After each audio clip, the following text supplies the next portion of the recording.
Good afternoon, AAJA. Well, here we are, day 7 of AAJA Fest. Thank you so much for participating wholeheartedly in this virtual experiment to bring the AAJA family together in the most difficult of times. It took each and every one of you to make AAJA Fest a reality, a safe space for learning and commiserating and being together in meaningful ways. Where else could you have found conversations with Maria Ressa, Helen Zia, Bao Nguyen, Sophia Chang, Lori Matsukawa, Vic Lee, and Henry Moritsugu? Conversations that put AAJA's history and issues of identity and allyship front and center. Thank you to each and every one for your participation.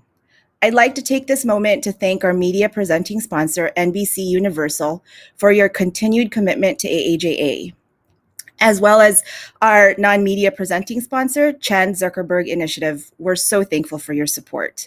I'd also like to mention our organizational supporters who believe deeply in our mission, Ford Foundation, the Democracy Fund, and the Knight Foundation, as well as our diamond level sponsors, CNN, and our generous benefactor, Simon Lee. We've got a wonderful lineup for you tonight. We've got our very own Juju Chang, co-anchor of ABC News Nightline, with two very special guests. First, we have Meredith Kopit Levien, incoming CEO of the New York Times Company. And later in the evening, David Chang, founder of Momofuku and author of forthcoming memoir Eat a Peach, will join us. We've also got our karaoke contest results in. And while we will not be announcing AAJA awards tonight, we are planning on announcing them later in the year. Lastly, we'll be able to share with you the results of the national board elections. So I hope you stay tuned tonight for the rest of our lineup. And now I want to bring on Michelle Yehi Lee, your national president. Thanks, Naomi. Hey, everyone. Thank you all for joining us this week of AAJ Fest, our first ever virtual convention. This week taught me just how much I've craved and needed my AAJ family during this pandemic. I had a lot of fun. I laughed a lot during the karaoke contest. Everyone is so talented. I listened to so many thoughtful panel discussions around identity and allyship. I learned a lot about how to grow my career thanks to our awesome speakers. And I even learned how to make dumplings and mapo tofu. I've enjoyed meeting your family and your kids and cats and dogs, everyone who hopped onto Zoom while you were on. And I really enjoyed reconnecting with all of you. And I'm so glad that through our Wikipedia edit-a-thon, we finally got Lori Matsukawa on Wikipedia. I can't believe she wasn't there to begin with. When the pandemic hit, we quickly realized that it may be impossible for us to meet in person this year. So we pivoted to this virtual convention. And it was scary. We didn't know exactly how it was going to go. But we're so grateful that you believed in our virtual event and that you joined us. We had almost 1,500 people join throughout this week, which is our largest convention in at least about 12 years. We had attendees from all across the country, plus Hawaii, Asia, Australia, and New Zealand. We had more than 100 sessions, which are recorded and will be available on demand for at least for 1 year after today. I want to thank our national staff, our board of directors, the advisory board, the convention programming committee, our chapter and affinity group leaders, and all of the super volunteers who made this week possible. Thank you to all of our sponsors, funders, donors for believing in and supporting our mission and our programs.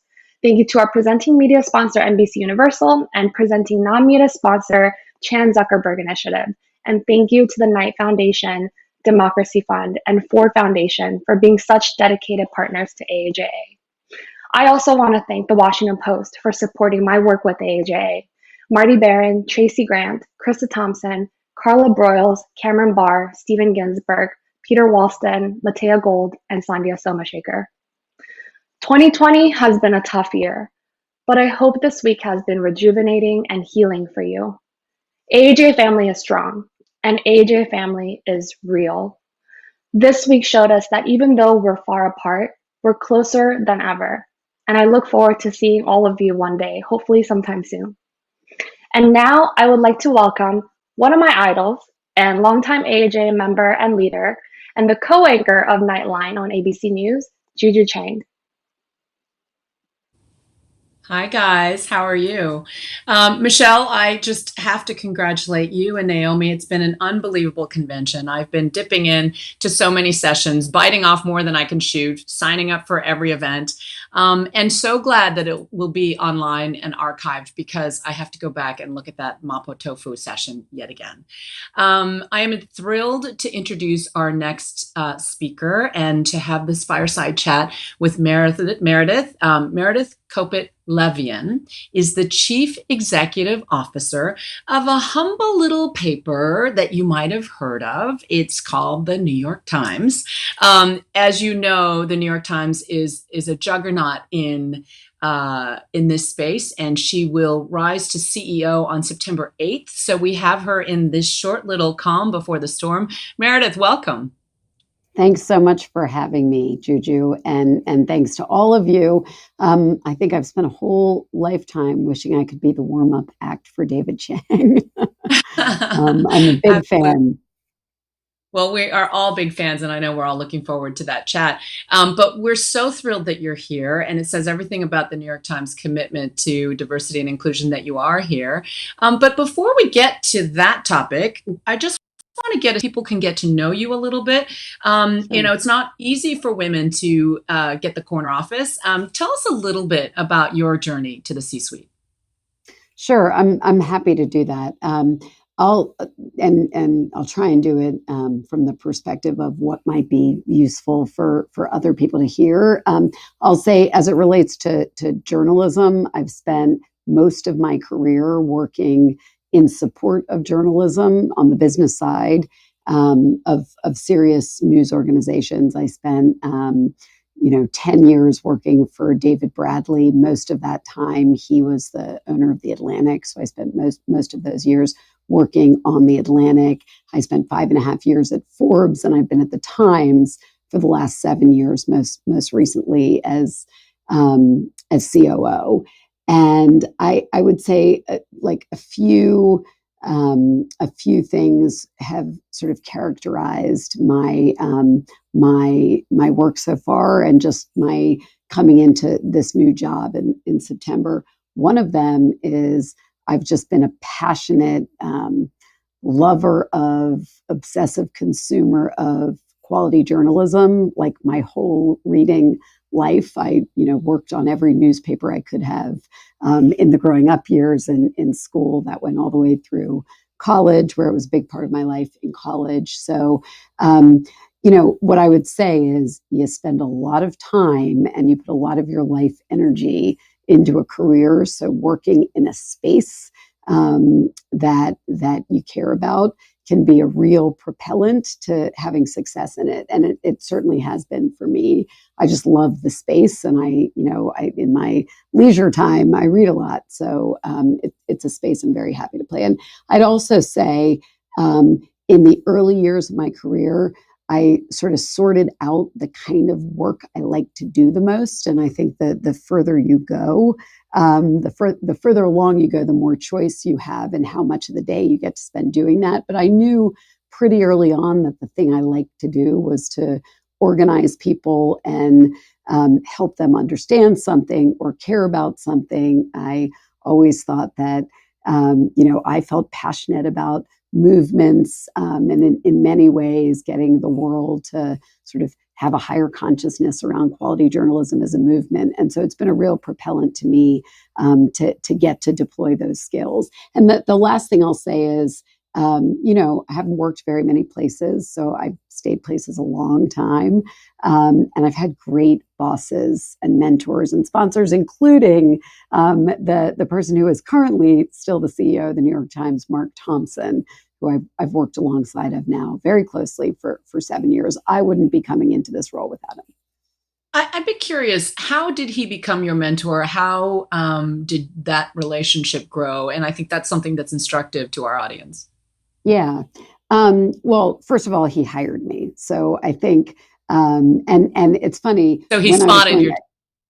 Yeah, I mean, at some point, part of being mentored is being selected by somebody to take a role. And I remember when I was first called, I came into the Times 7 years ago to run the ad business, And I remember the search firm saying to me, you run an ad business now, but you do it on a much smaller scale, so you'll be a long shot candidate for the role. And I always think, in one of my meetings with Mark in the interview process, he literally said to me, you've just described what you've done at Forbes, and I have this vision of you with war paint on and a knife in your teeth, sort of, moving through the forest. You can do that at a small organization. You can't do that here. So, will you be able to do this at scale? And he took a bet on me. So that's a big part of it. And the other part of it is, Mark gave me a lot of room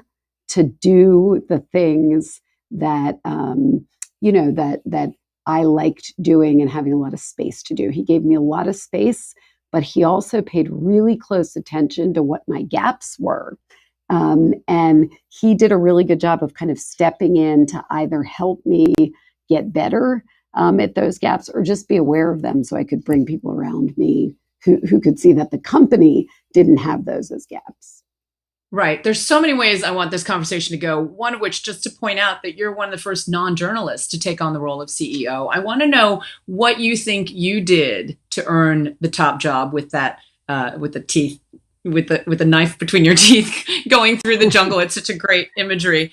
But I also want to double down on the idea. I know that you're very passionate about diversity, equity, and inclusion. And I want in this moment for you to expand on that before we go back to corporate strategy. Yeah, let's do that. Let me answer the non-journalist question. Mark is a journalist, so he'd run the BBC, but he'd come up there and in the UK through the ranks of journalism. The CEO before him was not a journalist, but we've had a journalist at the helm now for 8 years. And I think that I'm able to come into this role partly because it is well understood that I believe of all of the values of the New York Times, our journalistic independence is the most important one. It's the one that needs to be invested in and sort of protected first and at all costs. And I think part of my ability to come from having been the head of advertising and then subscriptions and then the sort of cross-functional digital product organization is that I think the newsroom, the publisher, the family understand that I think our value in the world and our business value rests on being able to hold on to that independence and extend it, invest in it. So I think that's why it's okay for a non-journalist to be CEO. Let me talk for a minute about diversity, equity, and inclusion. Sure, that's why we're here. Yeah, it's something that will be a core priority for me as I come into this new role. I want to say for Mark and for the publisher of the Times, it's not that we were not doing work on it before. We certainly were. We made the decision 3.5 years ago to begin to publish our diversity data publicly to the world as a means of saying this is really important and we want to hold ourselves publicly accountable for it. And we certainly encourage other news organizations to do that. We've got a thriving newsroom fellowship program that is about developing in part a diverse pipeline for us and for the ecosystem. And we've certainly made real progress on diverse hiring in the last few years. But it became very, very clear in the last few months that we had not made anywhere near enough progress, and sort of the pace of that progress was not coming fast enough. So we've now launched in the last couple of months 3 sort of big, searching, long arc bodies of work at the Times, all of which will get what I would describe as kind of the full shoulder of the company, as all of our big transformation projects get in the next few years. The first one I'm the executive sponsor of, and it's just our work to make the New York Times as an employer more diverse, equitable, and inclusive. And there's plenty of work to do on our culture, on making sort of the lived experience of every colleague at the New York Times a good one, and making an experience where every talented person feels like they can do their best work at the New York Times. I think we've got plenty of work to do there. There's also a very big searching body of work in the newsroom on making the report more inclusive, which I think is going to be great and is well underway. And then there's just work. We're a sizable company with a lot of capital to deploy, and we partner in the world. And so there's also work going on to say, how do we show up as a business partner or deploy our capital in a way that improves economic justice? You talked about changing the culture. Can you give us some concrete examples of ways that you hope to change the culture to be more inclusive and more equitable? Yeah, I'll say a few things, and I would just say this is like the centerpiece of the big body of work, both as an employer and the work to make the report more inclusive. So we're gonna touch the culture in both of those places. I think the first thing to say is that it is well understood now that there, two different people could come into the Times, both talented people, and have very different experiences there, because one might feel less like what makes the place great benefits from sort of their full lived experience. And so I think we have work to do to say, how do we reflect in our culture and in our work the full lived experience of every talented colleague? I think some of that looks like being more intentional about what the culture is, how we interact with one another, how we communicate from the top down, from the bottom up, how people express themselves, how you show up in meetings, how meetings are run, what forums are there to decide what work, either journalism work or product work or marketing work, can ship, who makes that work. So I think all of those things reflect the culture. How do we honor and celebrate strong performance? How do we help people manage their careers? How do people become better stewards of careers themselves? I think all of those spaces represent places where I think companies, and certainly the New York Times, have a lot of opportunity to be really intentional about how we shape it. And the New York Times. Juju, let me say one more thing. Sure. I've been at the Times for 7 years. Everybody comes to work there because of the mission, right? So all 4,700 people are there because they care about the mission. So you have to assume the mission is kind of central to everything we do at the company. And the business transformation has been wildly important and on everybody's minds for 7 years. I believe part of our culture going forward, it needs to account for sort of our people work, our work on what it feels like to be the talent of the New York Times needs to be as important as the mission and that business transformation. Sure. I just want to let the audience know that we are going to try to take audience questions in a few minutes, so bear that in mind. But I want to drill down into some of the issues that you deal with. You had told me in our pre-chat that subscriptions represent 75% of your revenue, which was surprising to me. 25% of advertising. You came out of the advertising world, and obviously your mandate is to oversee subscriptions, advertising, and events at the New York Times. There was a recent article in the Columbia Journalism Review essentially saying that the New York Times is so big, you're going to squeeze out smaller voices, local voices, that you have 6 million subscribers. The Washington Post is only at 2 million, 6 million subscribers versus the Washington Post at 2 million. The Washington Post was bundling along with smaller news organizations. Is there any thought given to, how mammoth you are and whether or not you're going to squeeze out smaller newspapers? Let me answer that question in a few ways, and I'll take your word mammoth first. By our calculation, the market for people in the English speaking world who will pay for journalism is likely no less than 100 million people, let's say half in the United States and half outside the United States. And, so the New York Times has 6.5 million subscribers today. That's a tiny fraction of that total audience. So the first thing I want to say is it is a big market. The New York Times is certainly playing a role in helping to make that market, to kind of raise the consciousness amongst the public for the importance of paying for quality journalism.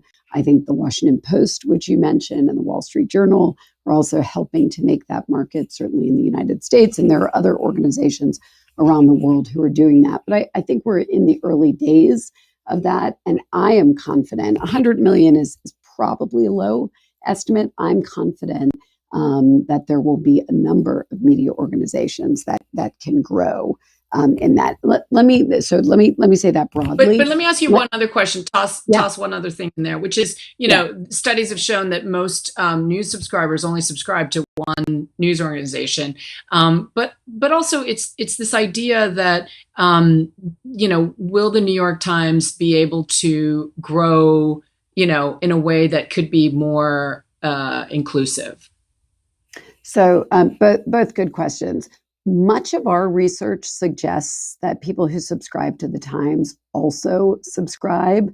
There's likelihood to also subscribe to another publication. I'll just say we've got sort of a stated international strategy of being a second read. So we assume internationally you're going to subscribe to some local or local news organization and to the New York Times. And I don't rule out that is what the character of the market will look like in the United States as well. I think we're still in early days there. Sure. Let me say one more thing though, because I think you're getting at the underlying issue.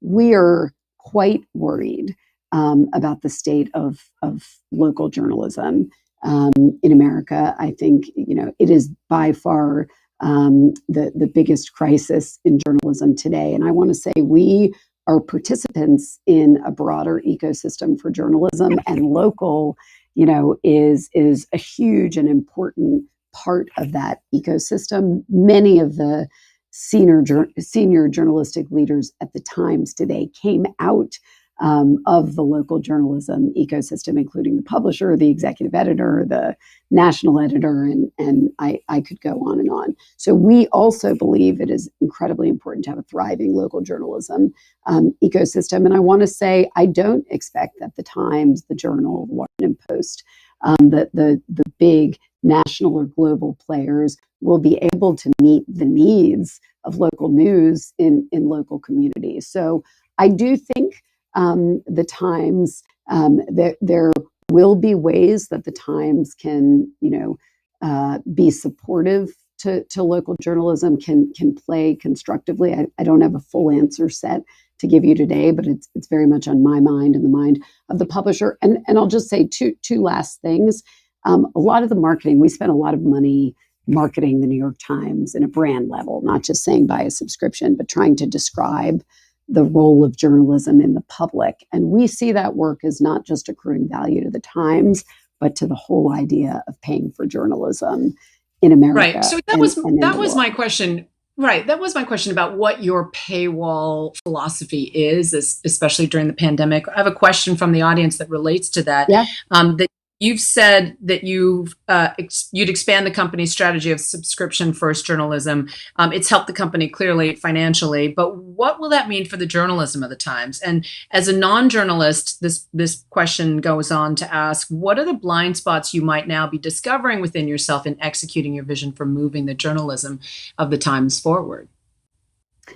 I want to make sure I understood the question, but you started on paywall. So to the extent you're asking, do we assume that everything we do at the New York Times or any journalistic organization with a paywall is sort of all behind the paywall? I would say we absolutely don't. One of the things that's really worked at the Times is to have what I would describe as a very porous paywall, meaning you can still read a lot of New York Times journalism if you just give us your email address and register and log in before you pay. And I want to say, I think a huge part of why the Times has been able to grow its subscription business in the last 4 or 5 years in particular has been because the model for accessing Times journalism is very porous.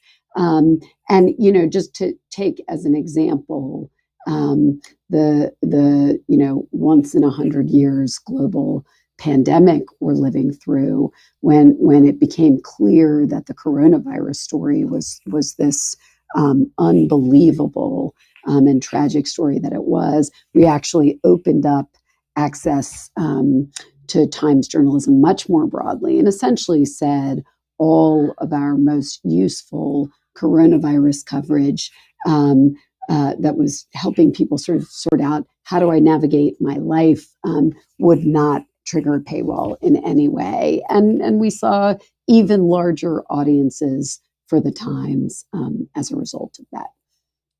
We often see President Trump criticizing the New York Times by name, referring to fake news and calling it out.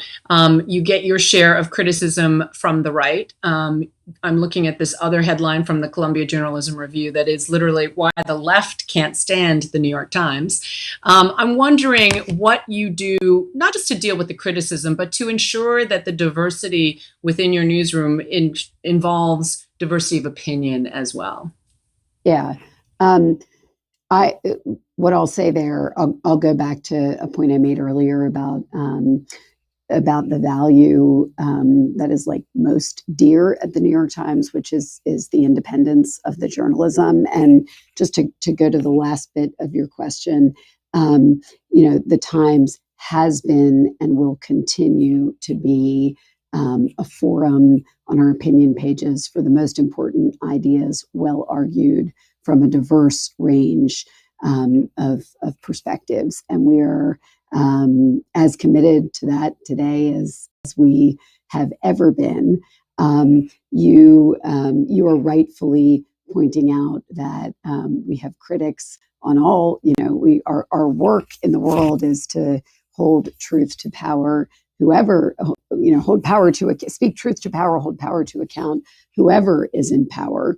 And we certainly have critics on both sides of the aisle. But I think that the best way for the Times to sort of lean in to its value of independence and to demonstrate it is just through more journalism. And also in the work itself by helping people understand how journalism is done, the rigor that goes into it, the curiosity that reporters bring, the expertise that reporters and editors bring. And the more we actually show that, the more we expose to people how the work of accountability journalism happens, the more I think it's well understood that it is done in a fair way and with real openness and curiosity to get at.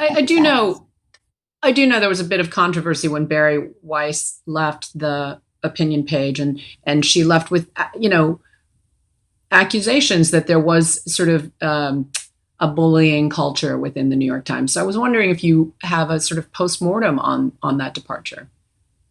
I would just say it's my job, it's the job of all of the leaders at the New York Times to see that the employee experience of all 4,600 people and hopefully growing is an excellent one. And we, as I've said to you before, we are incredibly focused on that.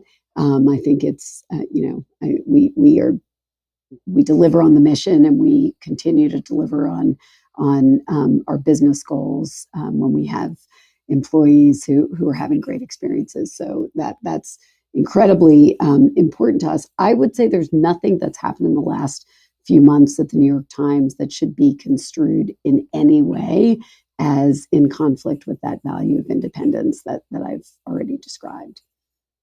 I'm watching a lot of these audience questions come in, and I would encourage more. But a lot of them focus back on the diversity, equity issues.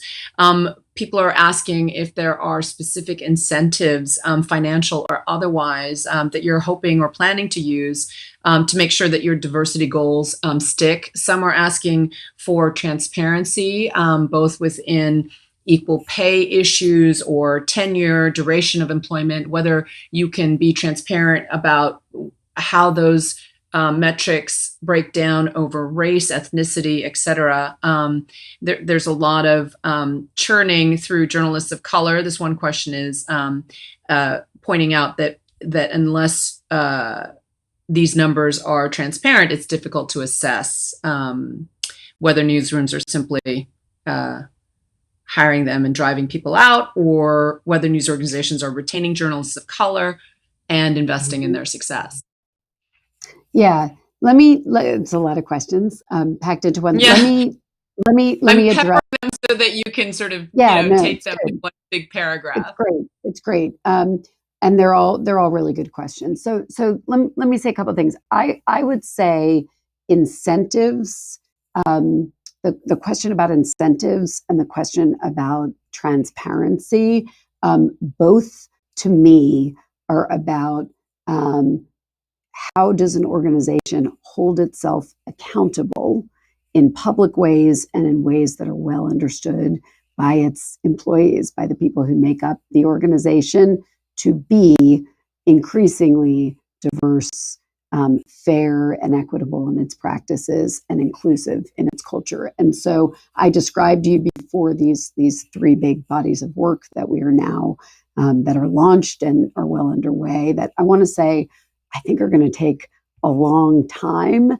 And we will be working on them and resourcing them for a long time, which shouldn't be confused with, I think we'll make things better as we go, because we recognize their employees having different experiences now. But one of the things we're very focused on now is and I don't have a full answer set yet. We are deep in the work to arrive at it, but what is the right way to hold teams and a culture accountable on those things? And I think the question of pay and the question of transparency and how much data is shared is, I think the real question there is, how do I know that the New York Times or any company is going to be accountable on this topic, and that we're going to see improvement over time? And what I would say is we are deep into sorting out what is the right way to hold the organization accountable. I'll go back to say something to something I said earlier, which is we have been publishing to the public our diversity data now for 3 years. We actually published it, I want to say, 3 or 4 months ago for the third year in a row, and that's a pretty detailed accounting of where the Times is in terms of its diverse population today.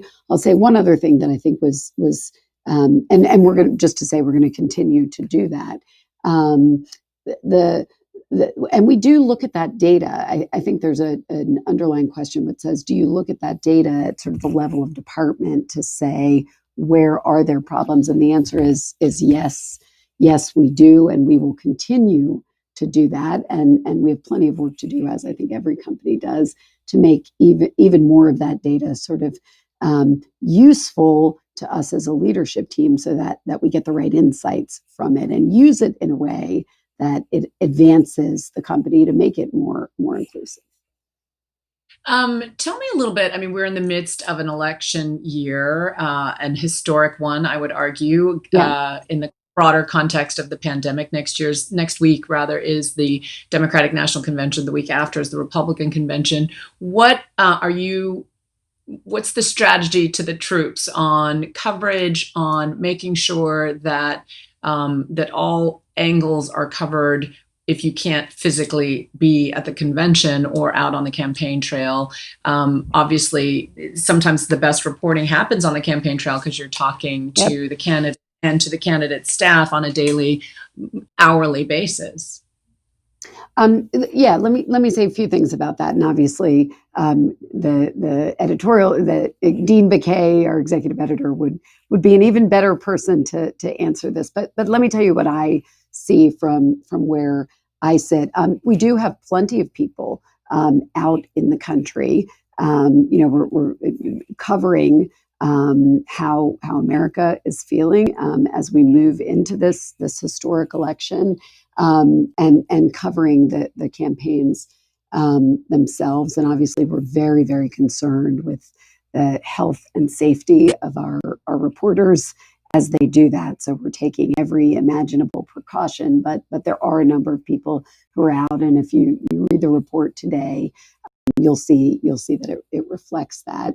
And then I would say more broadly, we have invested an enormous amount in political coverage at the Times over the last few years, with a particular eye to understanding, a broad swath of perspectives across the country. And I think it's funny, I'm on the app every morning. I think if you just read what's happened in the last week today and you scroll through the home feed of our app, you will see a very wide number of stories about the VP appointment and a number of other things going on in the campaigns, representing a very large politics team covering this upcoming historic election from many different angles and in many different ways, some virtual and some on the ground. I'm curious, there's one question from the audience. Does the New York Times plan to expand its multimedia work, documentaries, op docs, etc.? I know that there was a big splash a number of years ago with the Weekly, the foray, and as a broadcast journalist, we were all watching, very carefully, and that has now morphed. One could argue into something different. Your thoughts in that sphere? Yeah, I'll say two things about that. And I work closely with the team that made the Weekly, and also our audio effort, which I should mention because the question is about multimedia. The Weekly, we are really proud of the work on the Weekly. That was our first foray into television of any kind. I think we learned that it is, really hard work. It just actually was nominated for a number of Emmys. So we're so proud of that team, and I think the work itself was really exciting and different. We are evolving that show. It is forthcoming, but we are evolving it into documentary, basically taking the idea of a single story, making it a sort of bigger story, bigger package, less frequently. So it does live on, and our partnership with FX and Hulu does live on, but essentially we'll do a smaller number of bigger shows. And I'm very excited about that. And I think we're just at the beginning of our work in film. And you mentioned audio. Obviously, the Daily podcast is super popular. Yeah. The sort of word on the street writ large is that podcasts don't make money. How do you move forward in that space? Yeah, so the Daily didn't exist 4 years ago and now has a larger audience every single day, I think by like 1 million people than the paper, even the Sunday paper, ever had. So to me, to the original question that was asked, it's such a good question because this thing where we're in a space we didn't play in 4 years ago is now bigger than our original platform. And what else is really exciting about the Daily is it's brought largely a new audience to the Times, meaning an audience that probably didn't grow up reading a newspaper. It's a very young audience. It's an audience that's much more female than our typical audience has been, and more diverse broadly. So we're quite excited about it. And the Daily has proven to be a really effective launchpad for other narrative news and audio journalism programs in the world. And we've launched a bunch of things that have really succeeded off of it, including the 1619 project, which I think we launched in the feed of the Daily, which was Nicole Hannah-Jones' series on sort of slavery and the formation of America. So we're very optimistic about the Daily. Push back on the idea that it's not a good business. It's actually a very successful ad business right now. It's a really, it's a platform, even in a time when advertising kind of everywhere is down and our advertising is down. The daily and audio generally has been a really resilient platform for us. It's still a growing ad business, and I think we're going to continue to see that. And then I think, as importantly, we are a subscription business first, as you said earlier, Juju, and the daily is just bringing new people into the Times ecosystem, and it's giving new people a habit with our brand. It's mostly one story a day.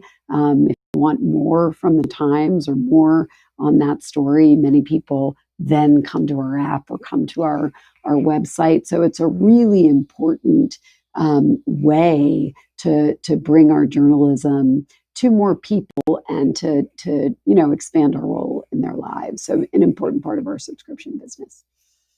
Earlier in our conversation, I pointed out that the vast majority of news subscribers only subscribe to one news organization. And one of the audience questions follows up on that question of whether or not bundled subscriptions, i.e. Bloomberg News or The Atlantic, your alma mater, a way for distinct enough organizations to draw more subscribers to, sort of we're stronger together philosophy. And related to that is appealing to the sense of FOMO that super subscribers might feel. Is that an effective marketing or business strategy moving forward? Yeah, I mean, I love the FOMO idea, and I would say, broadly, I don't rule out that we might have a bundle with other organizations beyond the Times. You could read what we've done for the last, I guess, 4 years with our own products as being a bundle. So we've really begun to experiment with, we have the Times Core News product. We have a cooking app that's a very successful subscription business. We have a crosswords business that's got a huge number of subscribers. Both cooking and crosswords have been very successful. And that crosswords business is like a little mini bundle because we're launching new games from that all the time. And we're just like at the beginning of figuring out how to even market all those together. So, and I certainly don't rule out bringing other quality publications or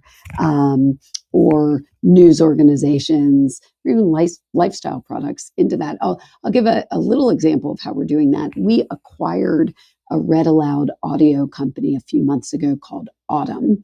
And so it's read aloud journalism, read aloud text journalism. And that came with a set of relationships with The Atlantic and The New Yorker and New York Magazine. And in our acquisition, we made a very deliberate effort to say to those companies, will you keep working with us? And in fact, they are. So we now have this still a small product, but a read aloud audio subscription product and really experiment going on with those companies. And I'm really excited about that. So I don't rule that out. And we just acquired Serial Productions, and in doing that, also did a multi-year partnership with This American Life. So you could construe that in sort of a family with the Daily. So really good question, and I think one way or another will be an important part of the Times going forward.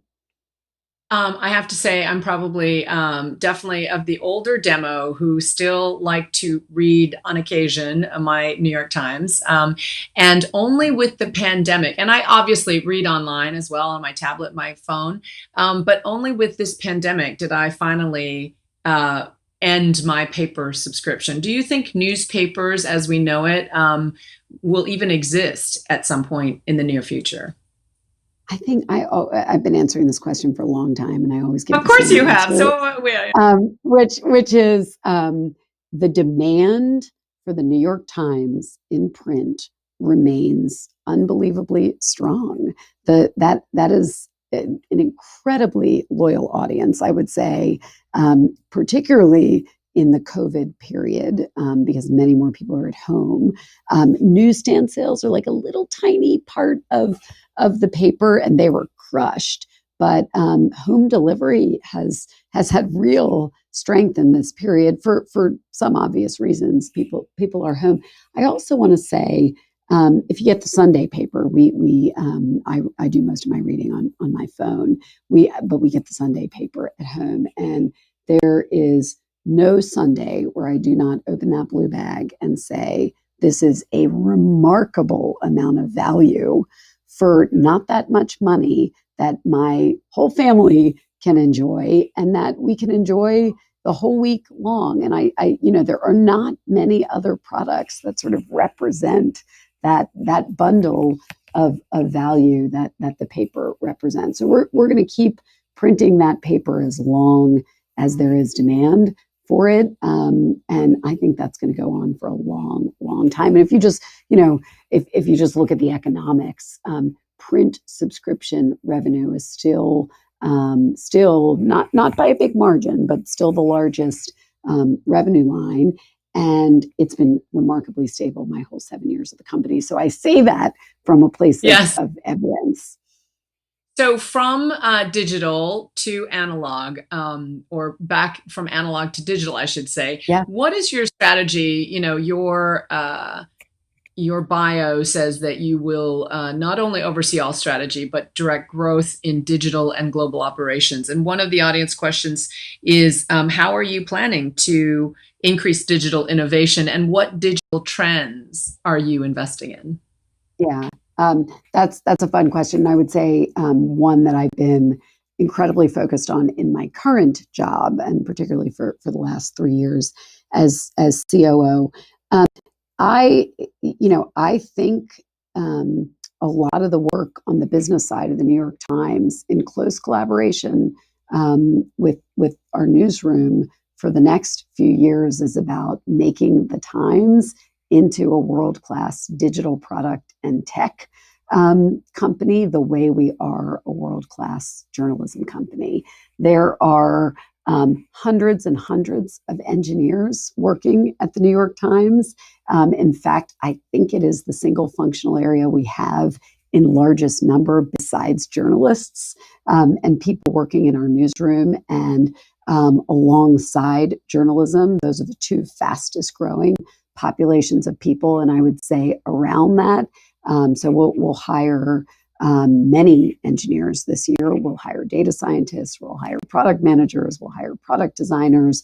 And so really figuring out how, just to say it plainly, how our digital product experiences help propel people to get to understanding, which is the mission of the company, to form a habit around our journalism, or around our journalism applied to lifestyle areas. That is so much of the work of the business of the company, and will be a lot of the focus of the business side of the New York Times for the next few years, and maybe for the rest of time. Because you are the rare, female who's broken through the glass ceiling, give us a sense of what setbacks you think throughout your career may have been, gender related, and what advice would you have for other women who are climbing up that corporate ladder? Yeah, I do want to say women in leadership at the Times is not that rare today. The week they announced my succeeding mark, I went to the one of the days I went to the Page One meeting, which is the morning news meeting that they do every day at the Times. And I was just reminded how many of the big desks on the biggest topics at the New York Times, just watching that meeting, are led by women leaders. The Washington bureau chief is a woman. The business editor covering this unbelievable moment in the markets and in business is a woman. The science editor in this once in 100 years pandemic is a woman. Many of the most powerful voices on the national desk covering the country right now are women. So I want to say there are plenty of women in leadership at the New York Times, in journalism. That's extraordinary. So what explains that? I mean, if you could explain how all those women ascended to those higher roles, the retention issue, or is it a recruitment issue? Because that's something that, again, as you're talking about inclusion and equity, those are very important factors. They're there because they're amazing at their jobs. I mean, you don't get a desk. You don't become the head of a desk at the New York Times unless you are incredible at the work. And so they're there because they got there by being incredible at leading journalists. And I'll say on my own team, on the business side of the Times, our head of subscription growth, which is one of the biggest jobs on the business side of the company, is a woman. Our head of product is a woman.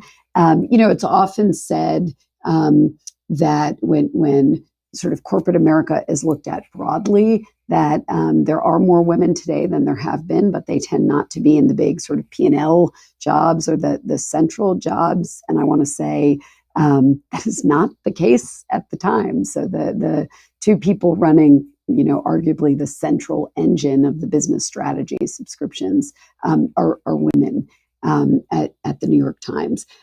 But your question is sort of how do you get there, and what might have held me back? I will say I've shared this anecdote with others along the way. There was a moment where I was, probably 15, 16 months into my tenure, where I was the only woman on the executive team at the Times. And I can tell you when another woman, then there was a moment where the GC retired, and the person who came up under him and became GC was a woman, and we got a new head of HR, a woman who replaced a man. And so suddenly I went from being the only woman on the executive committee to there being 3. And the difference about how I felt showing up and engaging in that room was extreme. And so it just was like a perfect case study in representation and what it feels like to be the only one around the table, and why you need representation of women and people of color, and sort of, life in all its diversity in the boardroom, on an executive committee, and in every management group that there is at a company. It's why it's such important work. I didn't feel like I could sort of be, the best of me in a room when I was the only woman in a room. I smiled less. I was always afraid to giggle, which I do a lot. And I could go on. And you bring more women into that room, and you can do that. And I want to say again, you asked me this, Juju, at the beginning. I had a great sponsor in Mark Thompson, and he saw to it. If I wasn't speaking up in a room, speaking up is generally not my problem, but he'd call on me and he'd make sure I was heard. That male allies and, allies of every stripe are an incredibly important factor during this time. I want to thank you for joining us. We have about a minute left. Your story reminded me of the anecdote of Sandra Day O'Connor said the happiest day on the Supreme Court was when Ruth Bader Ginsburg walked in the door, because she was no longer alone.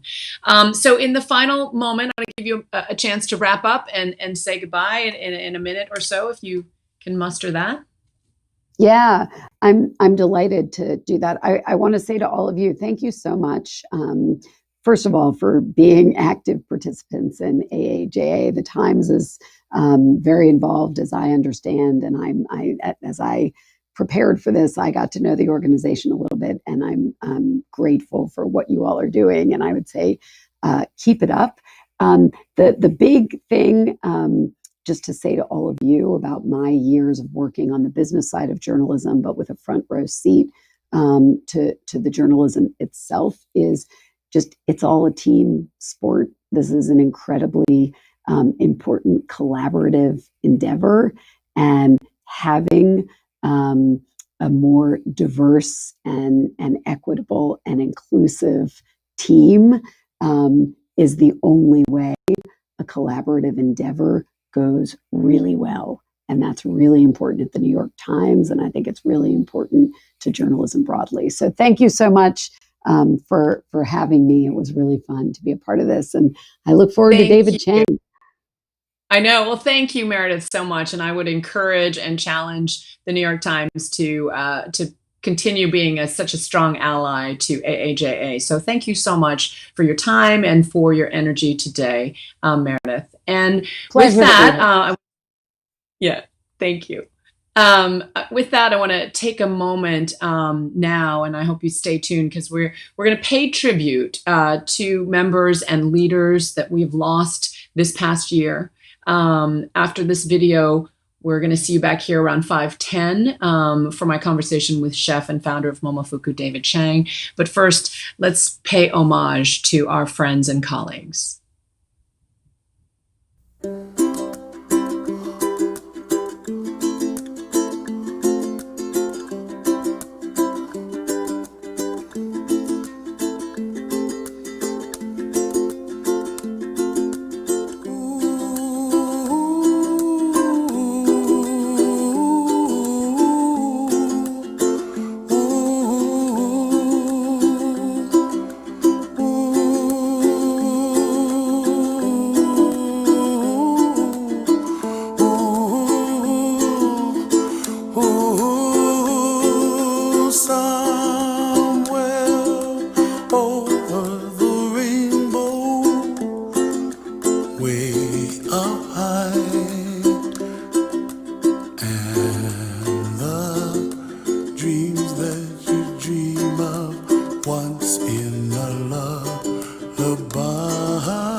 Hi, everybody. Welcome back. I hope you all had a chance to take a break, stretch. As you know, I'm Juju Chang, co-anchor of ABC News Nightline, and it is my distinct pleasure to introduce David Chang. You all know him. He is a freaking rock star chef, founder of Momofuku, category-defying restaurateur, a bad boy of sorts, perhaps by design.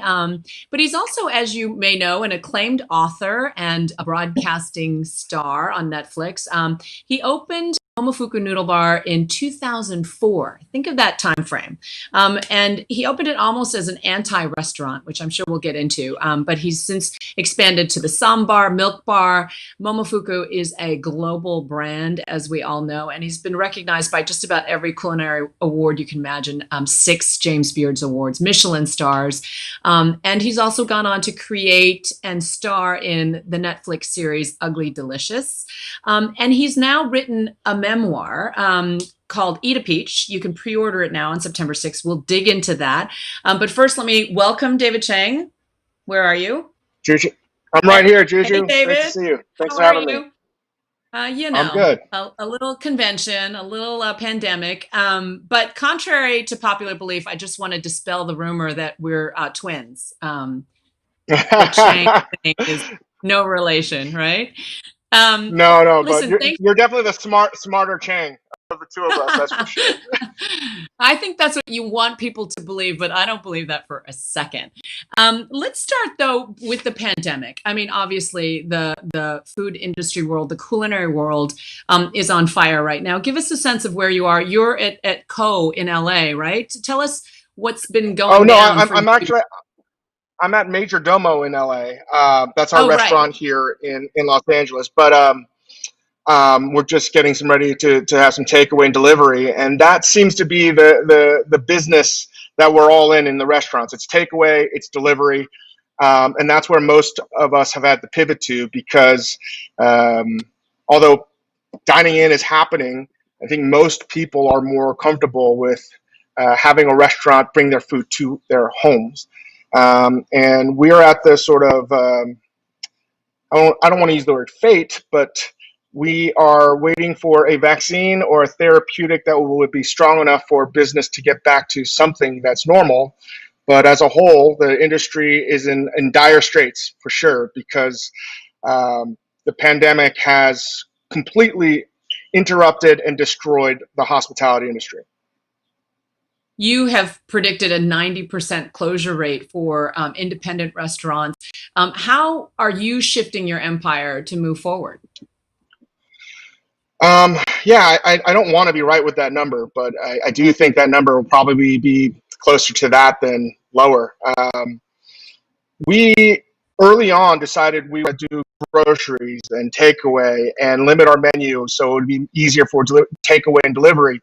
But we couldn't do that until we knew that we had safety protocol in place and we had to open everything. And I'd say we probably spent 3,000 total hours creating what we believe is arguably one of the best in class standard operating procedures to handle, work with food, to work with other people in the business. And we open sourced that.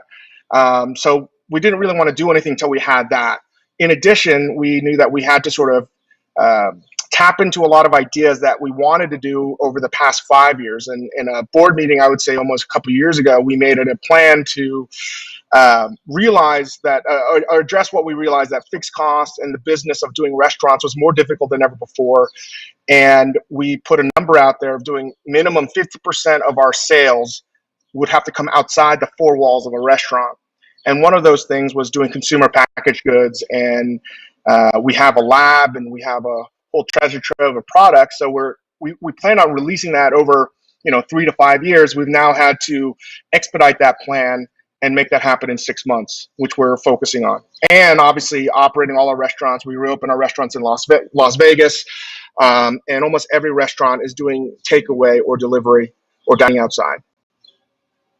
You had said that the campaign should not be save restaurants, but save restaurant people. And so tell me how COVID has laid bare, a lot of the issues that are close to your heart, the idea of immigrant labor, the fair wage issue, racism, and inequality and equity issues during COVID.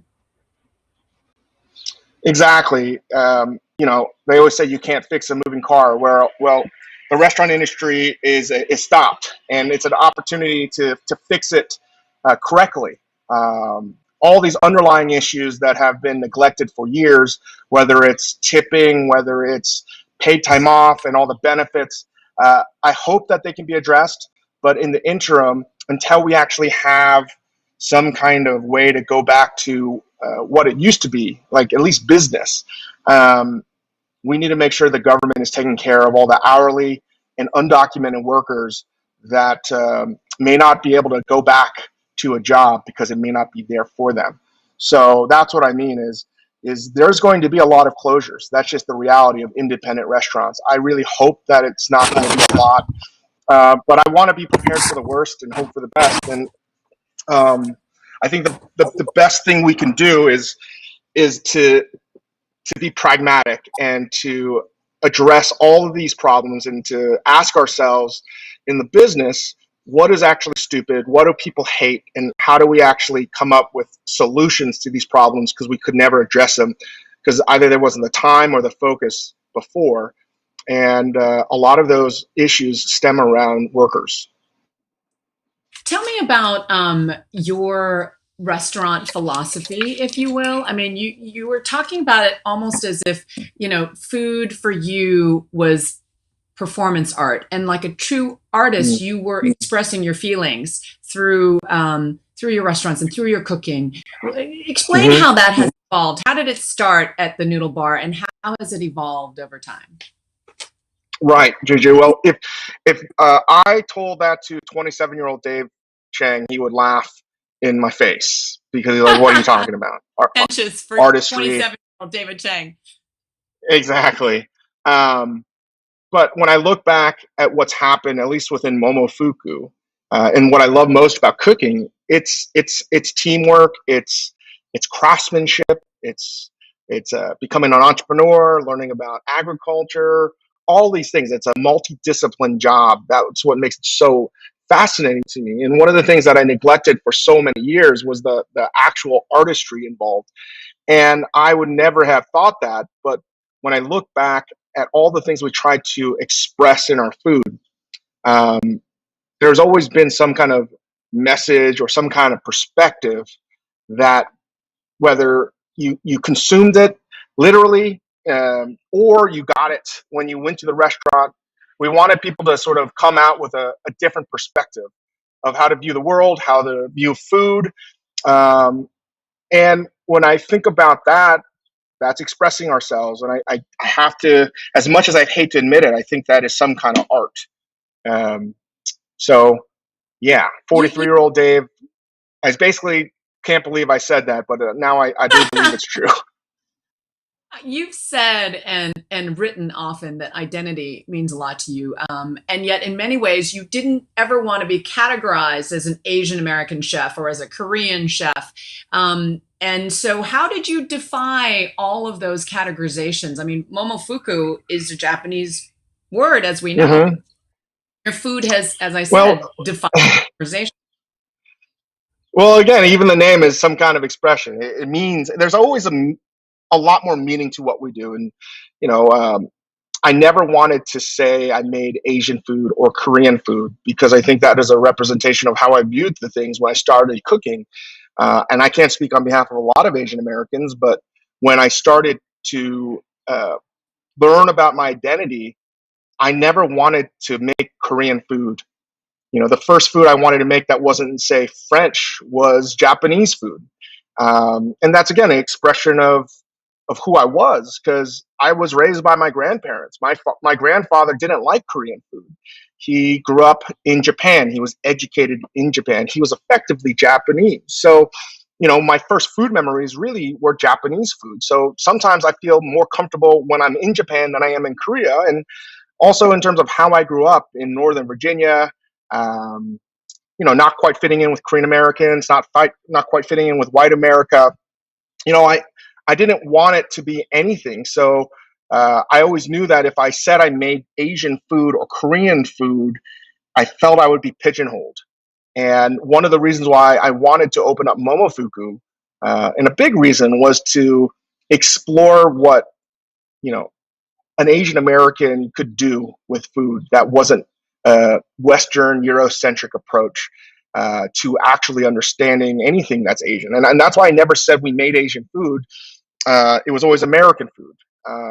And I'd say it took almost 15 years for us to open up a overtly Korean restaurant, Kawi, that's in Hudson Yards. So it's been a long time coming for me to understand what that identity is in food, but I've always tried to express it as a little bit of everything. I still have a hard time describing what the hell it is that we cook. It's brilliant. I've been to so many of your restaurants, but I recently went to Cowie and sat at the bar because, of course, I couldn't score a reservation. And the food was just, tasted like memories. It was kind of amazing. You don't do anything half-assed, David, and your memoir is right up there. What's amazing to me is how deep you dig. I know that you were deeply affected by Anthony Bourdain's death by suicide, and that you have talked a lot about your own bouts of depression. I want you to talk about that a little bit, but first I want to read a little bit from your book, because I think this gives a flavor of how much you give in the memoir. For all my bluster, I was scared shitless. Writing about the facts of my life here, it seems like a logical progression. This happened and then that happened, and I slowly learned this, and by the time this moment came, I was ready. But in between every triumph or epiphany I've described in this book, there were 500 moments of doubt. There were embarrassments and mistakes, people I pissed off or disappointed, chances I squandered. There were dishes that sucked and services that made me want to tear my eyeballs out. And there was the constant thrum of depression in the back of my skull. Why was it so important for you to be so real and to reach out to an audience like this? Well, I think that I never really wanted to write this memoir, and we sort of talk about it. It's something I put off for about 4 years. And I don't know if it really came into shape until my publisher was like, you actually have to write this. And I think it coincided right around the time where Tony passed. And over the years, obviously, I've been seeking treatment, trying to improve as a person, and realizing that a lot of people in the industry would come to me being like, oh, we know Dave's crazy. I've got some problems. Let me ask him for help. And what I found was a commonality that a lot of people were scared to ask for help. And the more I sort of confided to people that I was struggling, and then it wasn't necessarily something I hid. I think people found out more and more. I realized the best thing I could do was talk about it and to destigmatize it as much as I can. And it's something I always wanted to do because one of the hardest things to experience is to go through depression or some kind of mental illness, and to feel ostracized and to feel alone and to feel embarrassed. And again, I'd never thought in my wildest dreams I'd talk about any of these things. One, not thinking that would be important enough to talk about, but two, realizing now that I can't be so modest and that I do have a platform for the culinary industry, for Asian American culture, and just in general, sort of talking about mental illness, something that I have really fought long and hard with. And all of that sort of made sense as to, screw it. Let's just be as honest as possible, and hope that it can help someone else. I know we're being joined right now online by legions of your fans, and I just want to let them know that they can put questions into the chat box and ask you directly, and hopefully I will be able to siphon them to you. You also talk about your insecurity. I mean, on some level, you're known as a brash, cocky chef. How were you able to hide it for so long, or is that part and parcel with it? And what worked for you in terms of coping with it? Because I know, we talked about this earlier that, so much of depression is organic and brain chemistry, but some of it too, much of it is external stimuli. And when you're in the middle of, Mhm. an historic pandemic and an industry that's crashing down around you, that can't be easy. How are you coping with all that? It's There not were like easy, 5 and questions in there, by the way, Dave. none of it's easy. I don't know if I mean, first of all, I have help, right? And I think that's, I have a very long relationship with my psychiatrist. I have an executive coach. I do all the things I can to hold myself accountable for my actions. But I think most importantly, right now, as difficult as things have been, one of the things I've been a lot better at is telling people when I'm going through something that's difficult. And I've learned over the years the hardest thing I can do is the thing I don't want, which is to ask for help and to let people know that I'm weak or I'm feeling not so good about things. And in reference, when you asked the first question about sort of my ambition or my brashness, the irony of it all is I'm not that person. Um, Cooking and opening up Momofuku really changed my life in a variety of ways. And I had to learn how to be something in someone else that I really was not. I think for the most part, most of my life, I was a wallflower, pretty passive person. Was there anger and things that I wanted to do? Yes, but I don't know if I ever would have really pursued any of my own ambitions if I didn't sort of wrestle with myself so much. And um, that's been the truth of it is I can be, you know, multiple people to different many different perspectives to many different people, and it's confusing to me as well, but cooking has saved me and sort of really hurt me simultaneously. So it's funny, this ambition and who I am didn't really exist before I was 26. That's amazing. You, in the intro of the book, talk about the struggles with selecting the cover, and that your face and your name were a problem. I have to admit that there was a little confusing for someone who's historically been sensitive about the particulars of my appearance and the general Asianness of my face and name. Tell me about that, I don't know, episode, what your takeaway was on it. I mean, some people on Goodreads say, oh, David Chang's a Twinkie, yellow on the outside, white on Yeah, the inside. yeah. I mean, it's funny. I think one of the things about being who I am, it sometimes bothers both, I think, the Asian population and the white population because I'm not sort of quiet and reserved. And it rubs a lot of people the wrong way. And that's just the way it is. But in reference to the book, I really didn't want my face on the cover. It just was not something I wanted. I didn't want to be sitting on a stack of books with my chin like that. No, like I couldn't do that. So there was a lot of debate for that. And in the book we talk about the actor uh, Idris Elba, and as like a mock-up of a fake cover, and I literally pushed Clarkson Potter, the publisher, to use his photo, his so an artist actually drew his face as the cover of the book, just random. And so we just went down this rabbit hole of what we were able to do, and finally I relented and I said, "Listen, I will do something different. I want to get some data. I want to give people the opportunity to see what they actually like." And we went to America. We went to, I don't know how many thousands of people, and we gave them an option of like 6 different covers. It was clear to them that any coverage of my face, any picture of my face, or any caricature of my face, people hated. um, they didn't like my eyes. They didn't like my nose. They definitely a lot of data about the last name Chang. David was okay. Chang, they didn't like. So we just I decided take to issue go with with the that. harmless cover. Yeah. Yeah. Wow. That's surprising and yet not at all surprising. Right. I'm wondering, So there's a question from the audience it's a good follow-up. So many Asian Americans have faced racist attacks during this pandemic. Have you seen any or heard any of that, either in your restaurants or just in the world that you inhabit? I have not seen it. Unfortunately, like everybody, we've read about it or watched on the news, and it's incredibly, incredibly upsetting.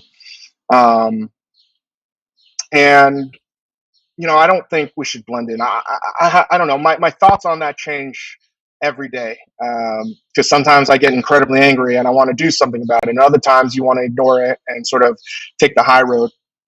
But I haven't seen it in person.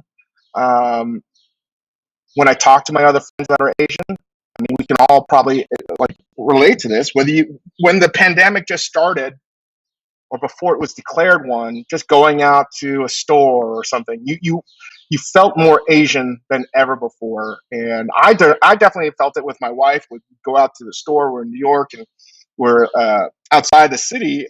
And I was like, Grace, is it in your head, or are we getting double takes? you know, Mm, and yeah, and it wasn't overt, but it's enough to make you feel like you're gaslighting yourself. right. Let's talk a little bit about Ugly Delicious.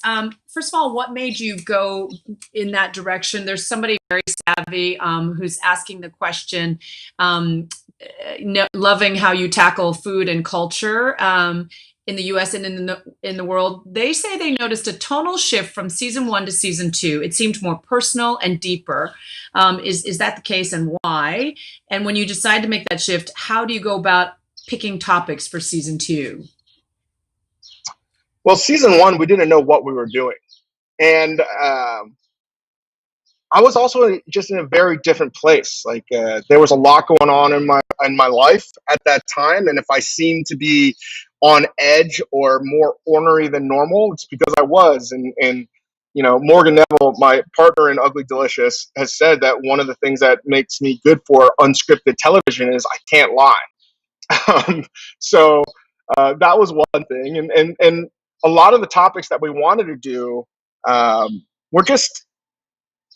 I'm without going too deep into it. They almost always covered something about culture that we didn't like or we felt needed to be addressed, but we wanted to wrap it in something that didn't seem so obtuse or obscure or off-putting.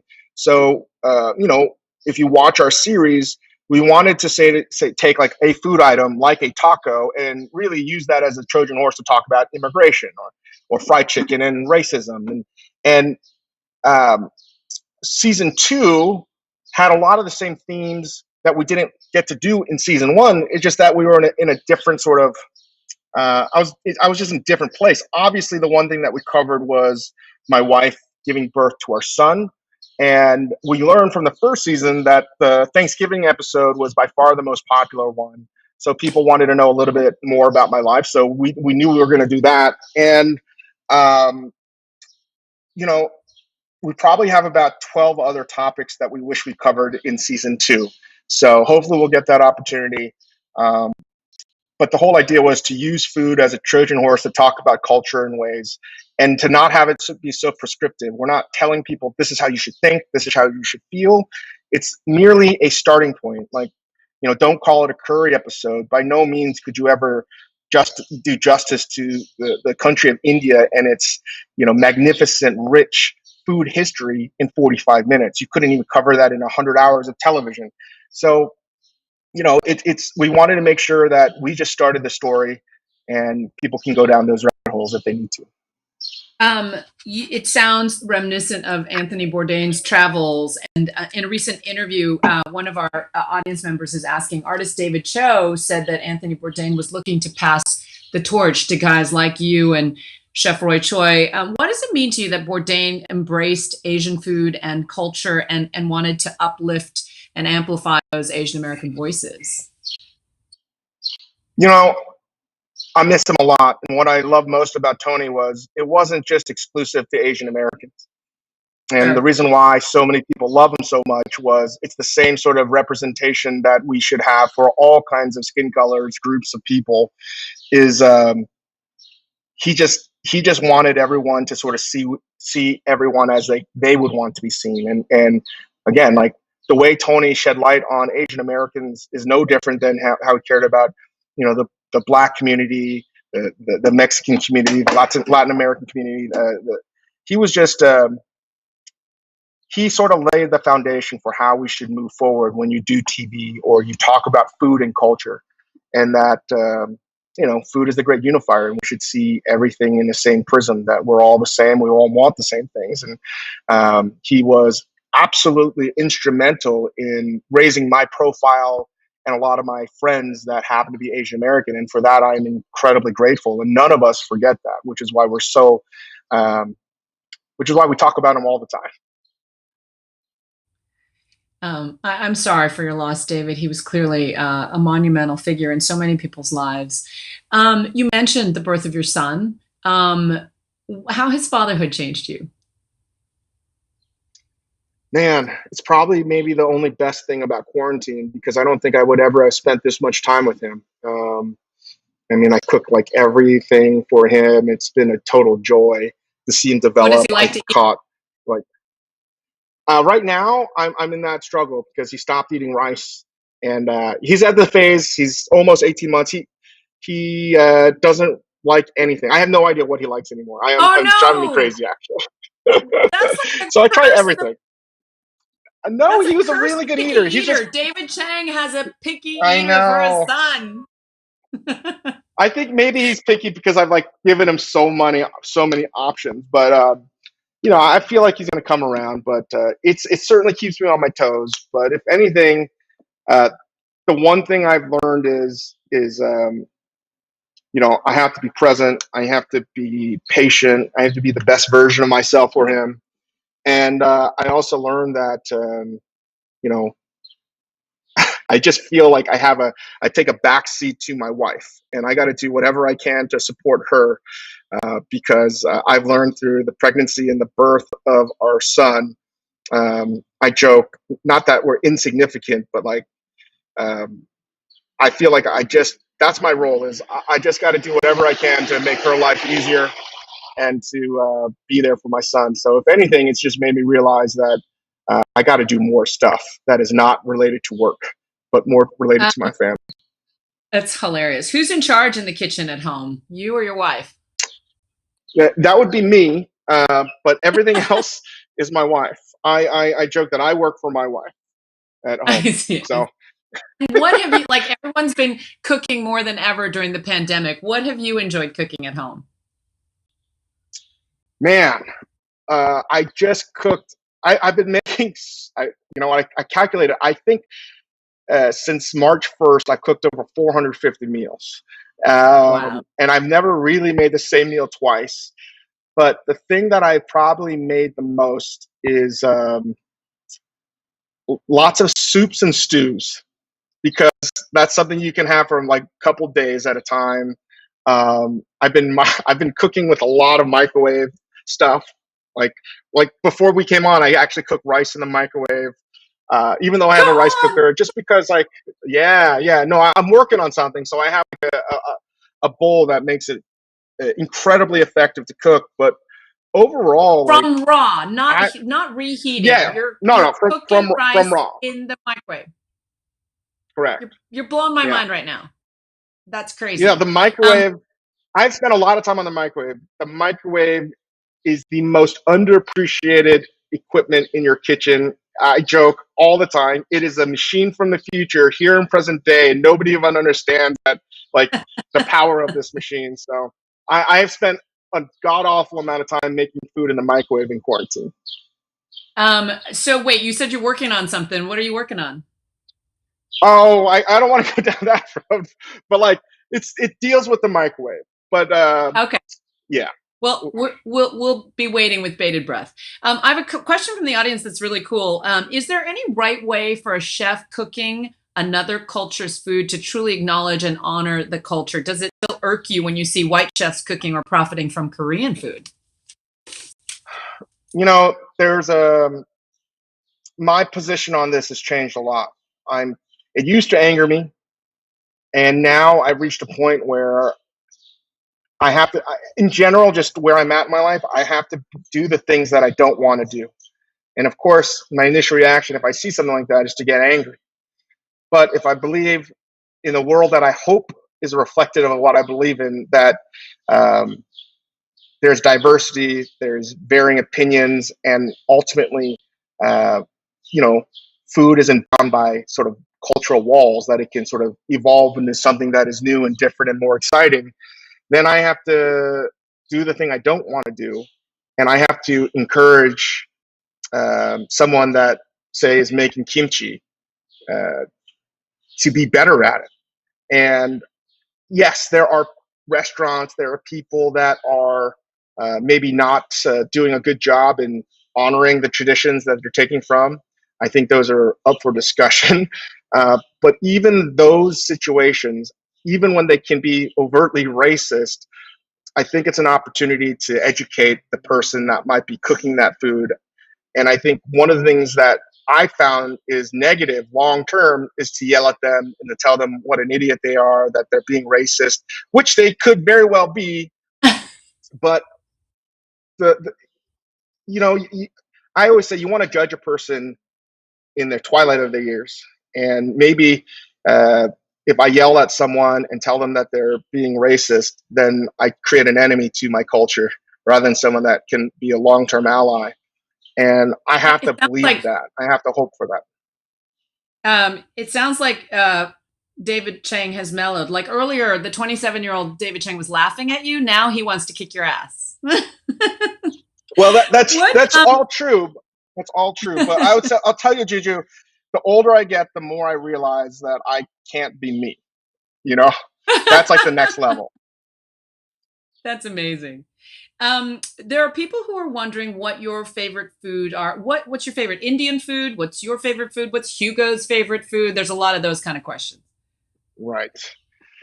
Right now, my favorite Indian food is a street food in Mumbai called a vada pav, and it's like it's a fried potato with sometimes two versions of chutney in like a slider bun roll type of thing. It's so good, and we don't have anything remotely close to it. There are places that sell vada pav, just not as good. What Hugo likes, he used to like rice. He used to. Well, it's good. You should get to India, man. The food there is outrageously good. Hugo just wants rice. He likes rice and kimchi, so we've been introducing a lot of kimchi to him. We wash off some of the chili, but he really likes kimchi, and you know. But in general, I was just explaining this to one of the chefs here. I like anything that's just simple and delicious right now. You know, it could even be something like meatloaf and mashed potatoes. Like, I don't care. Like, I want like food that is made with the right intent over looking perfect. And that could be anything and everything. And luckily I'm in LA right now, and you know, yesterday it was tacos, and today it'll be, you know, I don't know, maybe we'll get some, you know, jajangmyeon or something like that. That's the beauty is the variety and choice. So I have a really hard time saying it's one thing or one kind of cuisine. And when you say the right intent, it's like committing a crime. It's like intent to kill. You talk about cooking intentionally. What is the right intent? You want that's why they always say, you know, home cooking is so good, or the food from your parents or your grandmother. And I'd argue that it's not that they were so good. It's just that they wanted you to feel love, and they wanted you to get nourishment for something. And I think that overrides the imperfections. And that's the thing, is you just want soul. And I don't want to seem like it's cliche, but there are restaurants you can go to where I would rather have it seem wildly imperfect across the board, but knowing that they're giving me their best effort. They want me to feel good. And in some ways, I think we should use this opportunity of COVID and the pandemic to sort of recalibrate to get back to that. And I've certainly been guilty of that. Restaurants should not be about winning awards and such. Maybe we need to get back to nourishing and feeding people. Because right now, honestly, you know what's the least important thing? Restaurants. We need to take care of the people in elderly facilities, people that are feeding kids in school. There are a lot of other areas that are important. You know, one of my friends makes food in schools, and he says, why are we giving money to restaurants? You know? Interesting. One of the questions that's relevant, one of the questions in here that's relevant to that is how can the restaurant industry industry support its employees, right? You talked a little bit about tips, for example. How do you help build equity into the food industry? That is a loaded and difficult question. And for me, it's some variation, the answer, some variation of what I've always believed in. And not everyone's going to agree. For employees to get a better life, both in terms of how they get paid and creatively speaking, I find that the best thing we can do is grow and have profitability and run a business in a way that allows that to happen. Until legislation passes that provides our working force with better benefits and healthcare and the such, in the interim, restaurants are going to have to pay for that. And as much as we want everything to be better, the customer's going to have to learn that food's going to have to be more expensive until laws change. And until that happens, it's really hard to find profit margins that can, create a better environment. So, as much as I want that to happen, my goal is to run a very profitable enterprise that allows us to take care of our employees.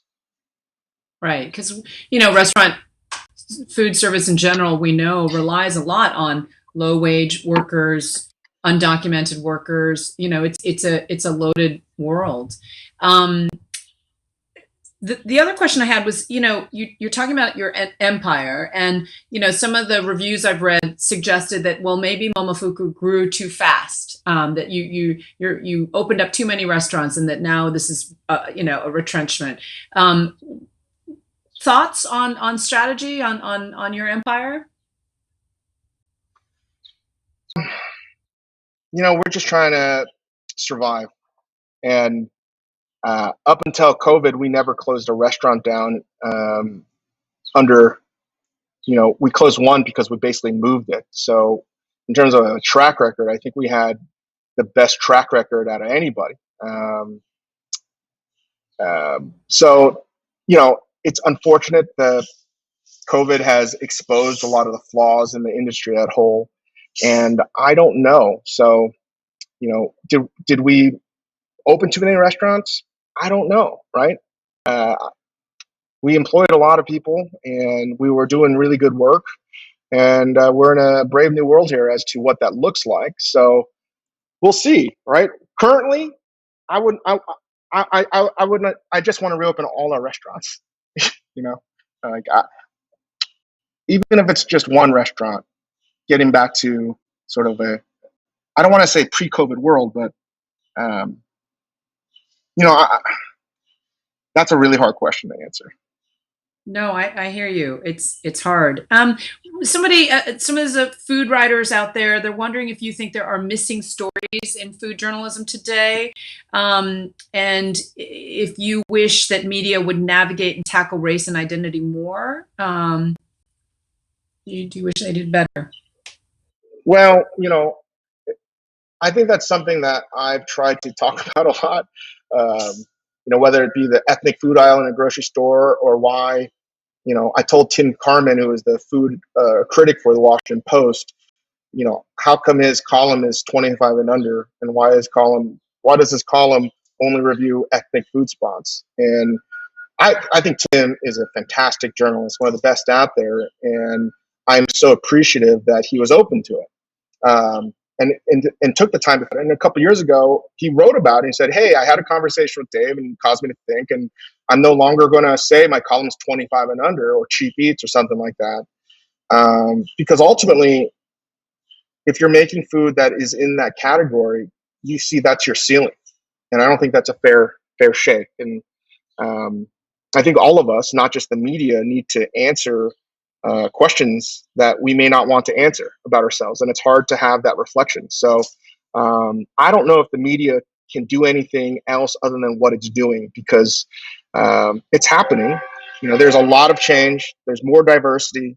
There's not, I wouldn't say more diversity now. The movement is headed there, and there's a level of accountability that, again, isn't just in food media or restaurants, but the world at large, that people have to have to not just follow, but it's the right thing to do. So um, the diversity angle needs to be addressed. Need things to be more equitable across the board, but I do believe that's going to happen. Um, what, I mean, to torture a metaphor, what was the secret recipe to your success? I mean, you mentioned Anthony Bourdain's sponsorship of you, which, you know, that's what this convention's about, is career enhancement, sponsorship, relationship building, networking. But if you were to sort of deconstruct how David Chang became David Chang, how did you do it? Right place, right time, real lucky, and a lot of mistakes. And I do think the one talent that I have was I was never really too good at something. And that caused me to really struggle and to look at how things were done and to see other people that were much better at things than myself. And if anything, tried to put others in positions of success. Unfortunately, I've gotten a lot of that credit, even though I think I stepped, every step of the way, I've tried to sort of, share that spotlight. But I think overall, how I got here is just grinding it out. I mean, I just work like a goddamn lunatic.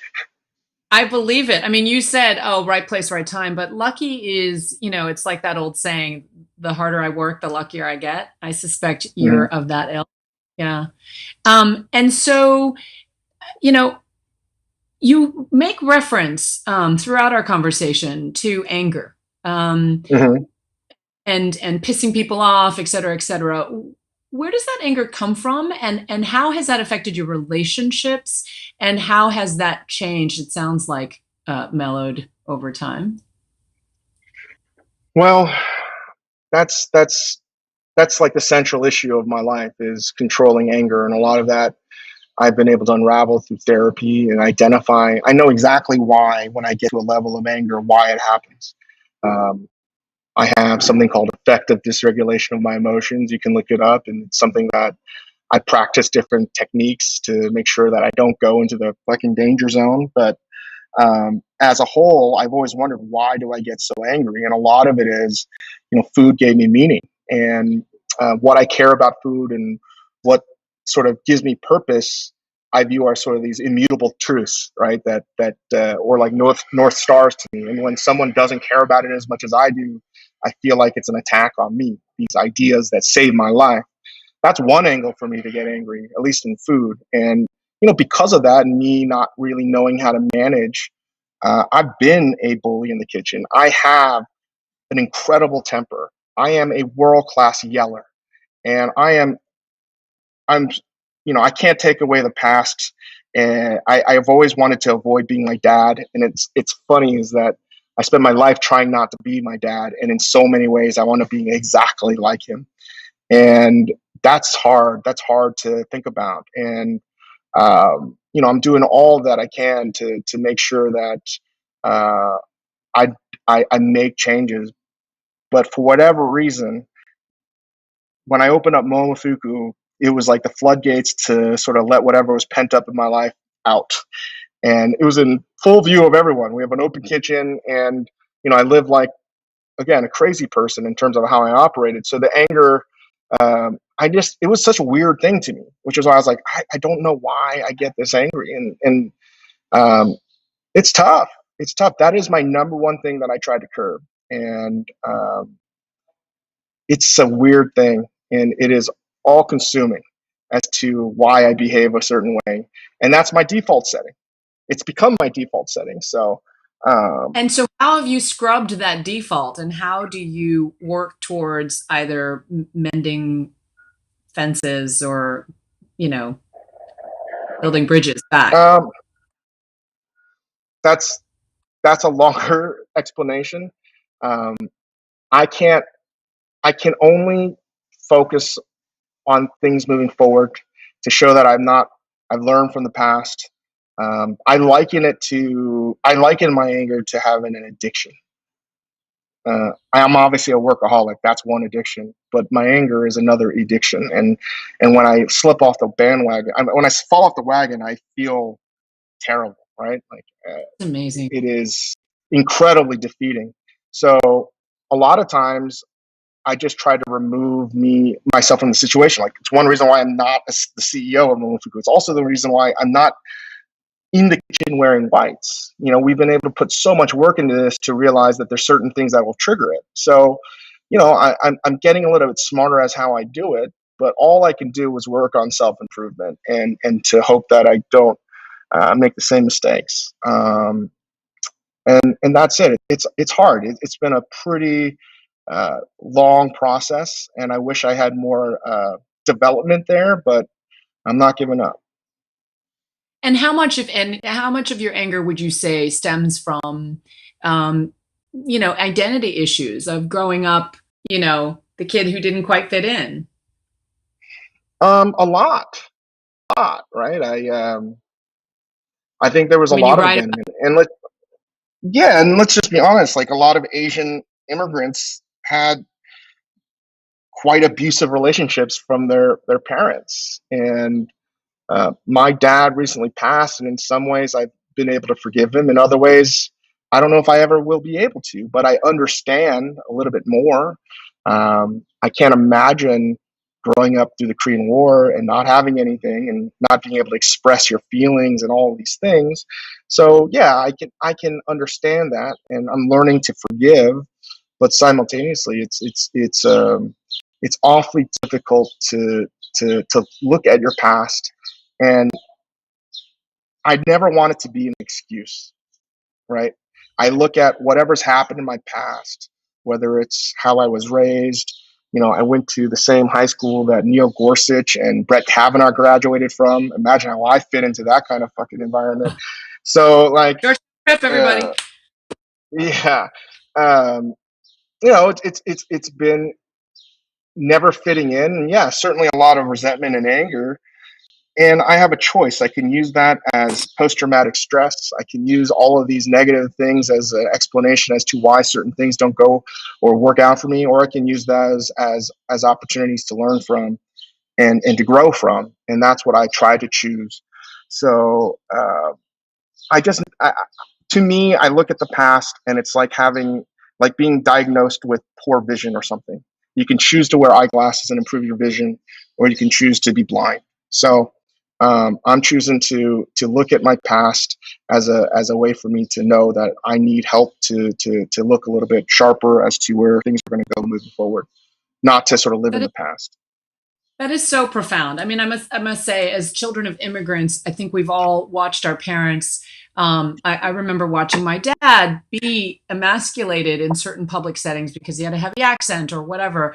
And I can channel his anger, right? And clearly what you're talking about is breaking the stigma and the taboo and breaking the cycle of being silent about these issues. So I applaud you for that. That's clearly a huge part of the cultural aspect of being Asian American. Absolutely. So we have just a few moments left. So I want to just make sure I get to some of the other fun questions. One is, do you ever buy prepackaged Asian food, or any kind of food for that matter? I do. The one thing being in LA is, my God, it's amazing buying Asian food out here. It's unfucking real. It is so easy being Asian in Los Angeles. Good God. And one of which is going to the 99 Ranch or H Mart or wherever, and whether they're dumplings or hot dog or, noodles, whatever. I buy prepackaged Asian food all the time because it's excellent. It really is good. So are you telling me you push a cart through H Mart? Is that what's happening here, David? Once a week. So you got to go to H Mart one week and Ranch 99 the other. That's hilarious. And then finally, we want to. I want to encourage everyone to buy your memoir. What is it about storytelling, which is what your audience of journalists do for a living, that you think is important? Why write this memoir? Why tell your stories on Netflix? Let's leave that as the final question and your final thoughts. Well, that's I don't know why. I ask myself that all the time because every time I put it out there, I'm like, well, that was a mistake. Um, so I think I do it because I remind myself it's like, ultimately, who fucking cares? Just do your best work, and if you want to express yourself, put it out there because ultimately, it's not that important. That's what I have to remind myself is whatever I say, whatever I do, whether people think it's important or not, I have to remind myself it's not that important. Well, I can't thank you enough, David. You have been, as always, incredibly insightful, so smart, so funny, and good luck with navigating, your empire through this treacherous time. I appreciate it, Juju, and thank you for having me, guys, and listening to me ramble. I don't even know why you guys have me on all these times because I always wonder, like, did I make any sense? I mean, you guys are journalists. You guys think very clearly. I wish I could think as clearly as you guys do. No, I have to say, I think there are many factors for your success, but one of them is that you're authentic always, whether it's in your food or in your writing or in the stories that you tell on television. Your authenticity just leaps through. And so we're grateful to you for what you do out in the world and for what you did for us today. So thank you. Thank you, guys. Stay safe, everybody. And I think we're going to be joined now by Michelle. Am I right? By Michelle Lee?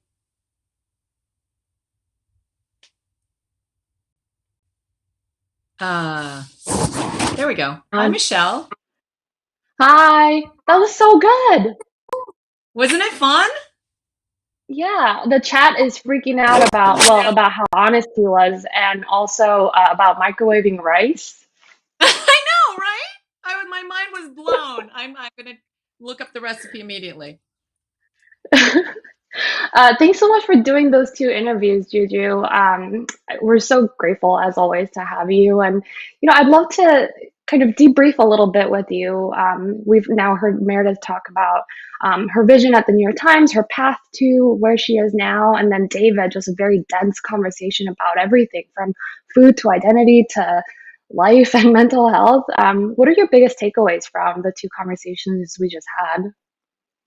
It's so interesting. I mean, I'm still like all giddy from having talked with David in such an intimate way, and I think that what I said to him in the forum is true. I think when he's so real and he's so vulnerable, you can taste it in his food, you can feel it in his writing, you can see it in the stuff that he does in broadcasting and on Netflix.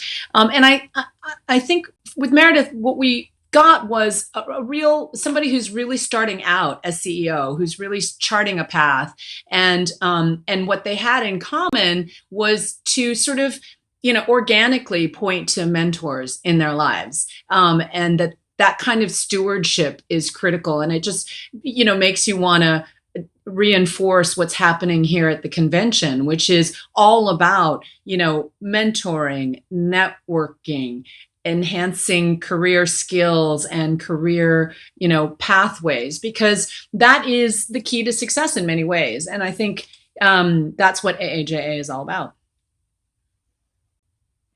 Yeah, it was really heartening to hear them talk organically about sponsors and mentors. Obviously, we're really big on that at AAJA. And one thing that really stuck out to me was that Meredith talked about setting the culture of the New York Times to value diversity and inclusion from top down. And I think that's something that we've really seen as a necessary step to actually make sure that there's systemic equality and inclusion throughout our industry, having leaders come into positions with the thought on DEI and having journalists like us hold them accountable for actually carrying out those initiatives to make sure that there is diversity and inclusion within everything they do. And when I listened to David talk about how the pandemic really made you think about how Asian we all are, and just the difficulty around the racism that our whole community had faced, and his talks on mental health, that really resonated with me, because I've heard that a lot from our members, that that this year was just so tough for everyone given the pandemic, and that everyone's just really grappling with their own mental health struggles as they're home and isolated, and really struggling. So to me, I really those points really resonated with me. Right. I mean, I think for me, throughout the convention, I've heard people talk about equity and inclusion and this moment in time. I mean, I've been a journalist for 30 years, and I've been a member of AAJA for almost that long.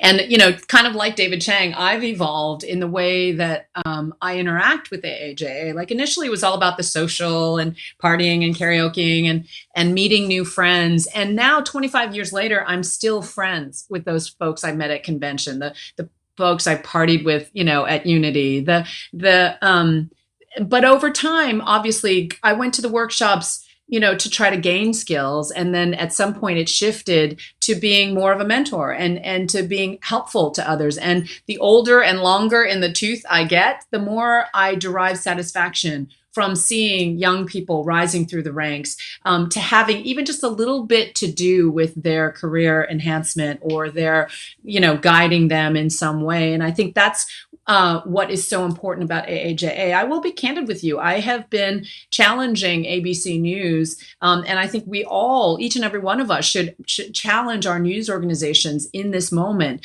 to step up to support AAJA, because it is doing the work that all corporate America is saying we need to do right now at this time of racial reckoning in our country, to ensure that a pipeline exists for diverse candidates to reach the upper ranks, to make sure we double down on retention and career enhancement, so that maybe you get a few of these minority candidates into the pipeline, but then they disappear or they aren't supported in a way that feels real. And I think that that's an important part of where we are right now. I think the COVID and the pandemic has revealed and laid bare a real divide in our country because of the disproportionate effect it had on Black and brown communities. We saw it in, Filipino healthcare workers. We saw it in immigrant laborers. We saw it in so many different facets of our country.